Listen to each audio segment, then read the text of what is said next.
Hello friends! I'm so excited to be back with another video of journal yoga practice. So let's go ahead and get right into our last video's journal prompts, and I'll give you my responses to them. Remember that you are always welcome to comment or DM me if you would like to respond, but they are personal journal prompts, so of course feel free to keep them in your journal. Hello Squirt, are you gonna join us? Yeah, you want to? Good boy. Oh yes. So I do have tea with us today. I'm excited. I have a blueberry lavender tea that is my new current favorite. So feel free to get your own tea, pause the video, come back. We'll get started. So last week we talked about our Sacral center chakra, the second chakra. And our journal prompts, the first one is, how can I listen to the needs of my body, my mind, and my emotional center? So there's a lot, I journaled a lot on these, and I thought a lot about them, but I'm just gonna be very brief with some of these. Basically, for me, it's that I need to notice when I'm not feeling my best and then determine why. Because I can notice when I'm not feeling my best, but I often will ignore it, and that doesn't help me feel like I'm listening to my body and responding properly. I also struggle a lot with anxiety and depression, so it's really easy for me to know when I'm falling into one of these, but not always am I the best at responding to them. The second prompt was, what self-nourishment or self-care helps me feel whole, safe, and empowered? So sleep is a big one, and it's one that I ignore a lot, but when I sleep, I feel whole and empowered and safe when I actually get good rest. Saying no is something that has really started to help me feel a lot better about who I am, and I feel very safe when I know that I can say no. So working on being able to say no has been very helpful for me. It's also very empowering. And then the last one I wanted to mention was yoga. Yoga actually helps me with all of these. There are times when it's really hard for me to practice, and there are times when it's not. The times when it's really hard are the times I really need to keep practicing in one way or another, whether it's just a 2-minute morning meditation or a 20-minute practice of asana. And finally, what creative endeavors have I missed practicing, or what creative endeavors would I like to start? So many things I want to start, to be honest, but what I've missed practicing is art, and I actually have started doing a little bit more of that again, so I'm very excited eventually to be able to share that with you here on this channel. So this week we're going to talk about the third chakra. All right friends, let's go ahead and get started talking about the solar plexus chakra, also called Manipura, which does loosely translate to City of Gems or Jewels. This is our third chakra. We're just going to move straight into the third chakra as we move along. It's located at the solar plexus. There's lots of ways to describe where this is, where the ribs meet. For me, I just kind of think of it as the section where my ribs do that little arc, and right in there is just this little circle of energy that nests right there. And just a little bit higher than that, that would be where your solar plexus is, and that's kind of how I think about where to find the third chakra. The related body parts are the digestive organs and pancreas, also digestive fire or Agni. Our mental aspects are ego, personality, and self-esteem. The elements of the third chakra include fire, tapas or heat or discipline, or the purity or purification that we can get through tapas. Clarity, power, knowledge, wisdom, self-confidence, or self-assurance. And this can show up even in our mantras, including the I am statements. Those can be very powerful with our meditations throughout the third chakra. Some other aspects, the color related is yellow. The symbol is the 10-petal lotus, and the deity is Kali. Now, I won't go too much into deities because I think that there is a lot of information that it's better to come from people that are practicing Hindu religions and yoga religions with a lot more knowledge and information than I have. I continue to be a learner and a student as I go through yoga, so there's just a lot that I don't know, and I don't want to appropriate or disrespect the culture or the religion in any way. So I know there's a lot of other yoga instructors and yoga students that will have much better knowledge than I will of this. So I only included some very general statements here about Kali. Kali is my favorite deity to learn about, even though there's all of the deities are so interesting and there's so much information there. But Kali is symbolization of power, beauty, love, spiritual fulfillment, as well as the darker aspects of warrior and death that I think a lot of people associate Kali with, but it's not necessarily a negative thing. Let's move on to practicing with Manipura. So to practice, you can understand first, hopefully, that the qualities of Manipura include vitality, determination, and conscious action. Really, with anything we do, conscious action is important. If your solar plexus energy is low, we can feel low self-esteem, apathy, or the lack of will to keep moving forward and following whatever your path is.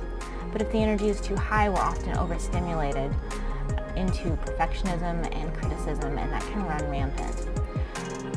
And it's so funny because I struggle with both of these things sometimes on the same day. So it's not like one's going to happen and the other is not. It's so interesting how the energies react within ourselves.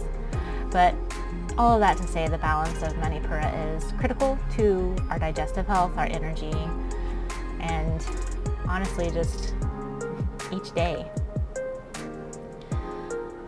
You can use purifying pranayamas, breathworks, vigorous movement of any kind, whatever's fulfilling for you, and meditation to help stoke your inner fire and try to find some balance. Just make sure that you're focusing on positive attributes of your personality, and make sure that you laugh often to humble your center's intensity, even if that means laughing at your mistakes. I'm having a hard time talking through this today. I keep stumbling, so laughing at it is important. And then finally, the color yellow and any yellow-related activities can also help you set atmosphere, just like we were talking with the second chakra. You can include color meditations, and that can be something that will help you. A quote that I got from my mindfulness school yoga teacher training, specifically for the third chakra, states that when the energy of this chakra flows freely, the effect is like that of a power station, constantly supplying vitality, bestowing balance and strength. And I think that's a really good description of the solar plexus chakra. Now, I often associate the Kali Mudra with the third chakra. However, the book that we're specifically looking at for my mudras right now actually associates the Kali Mudra as the mudra of release, which also makes sense because just like many of the mudras and postures that we're looking at throughout any type of yoga practice, you can associate all of them with different chakras and different energy based on how you approach them. Kali Mudra is often a very strong mudra, and to me it helps light fire and heat my practices. And this can be anything from pranayama, asana, to meditation. I did provide an example of what it looks like. You would interlace your fingers and your index fingers will point up. This can be held in front of your chest or high over your head. And really, the high over my head is what gets the heat building. But the mudra that we're going to be focusing on is something different. It's going to be the Shiva Linga Mudra. My teachers often call it just the Shiva Mudra. This is the Mudra of Commitment. It focuses on awareness, assurance, and determination. Benefits consist of enhancing our digestion, cultivating concentration, spiritual commitment, and supporting spinal alignment. How to do the Shiva Linga Mudra for our practice today. You're going to first find yourself a comfortable seat.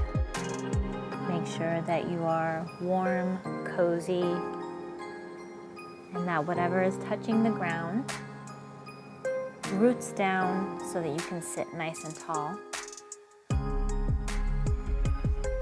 Allow your shoulders to be down and fall away from your ears. And then place your left palm face up while your right fist with the thumb sticking up rests down on the left palm.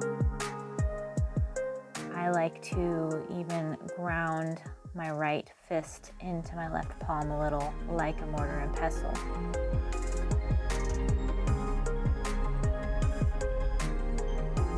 As you start to breathe and focus on this meditation, this mindfulness, allow your breath on the inhale to be deep and long, and then for each exhale, match that length out, nice and slow, nice and calming.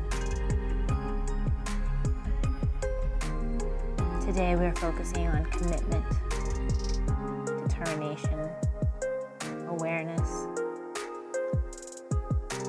You may decide to use a mantra. An option is to use I align awareness, focus, and commitment with my true self.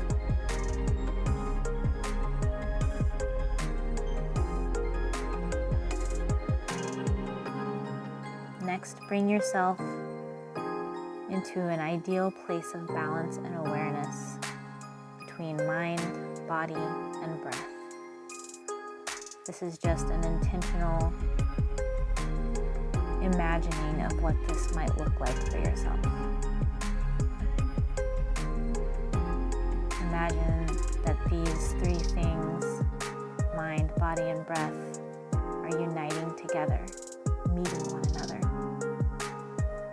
And as they do this, before you a golden path becomes visible, and you see that your highest hopes and dreams line this path. Your true self at the end of this path.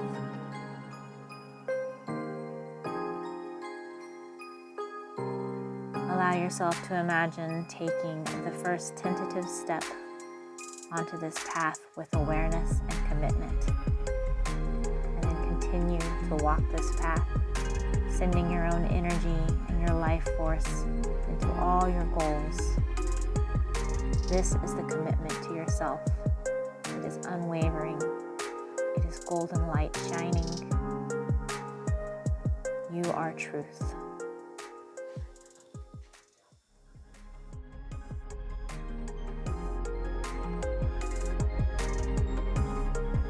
Now is a great place to pause this video if you'd like to continue your mindfulness practice. But feel free to continue practicing on your own as needed until you're ready to move on to the journal prompts. If you're ready, and you're ready to think about the journaling prompts or to start writing on them, then continue forward. This week's journal prompts start with the question, what areas of your life are currently feeling imbalanced and out of control? Once you've thought about that one, pick one or two things you may have listed. What support can you give yourself to help bring these areas back into balance? And then finally, How does determination and commitment play a role in helping you find balance? How does determination and commitment cause imbalance with you?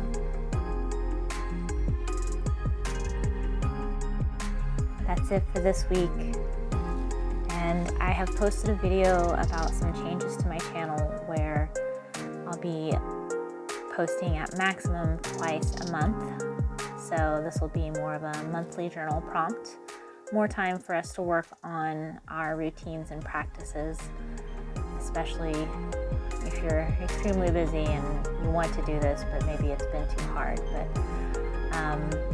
we'll keep doing this because I like that we're practicing a different aspect of yoga that's not just the asana or the postures. I think it's very important, and I'm really glad to be on this journey with you.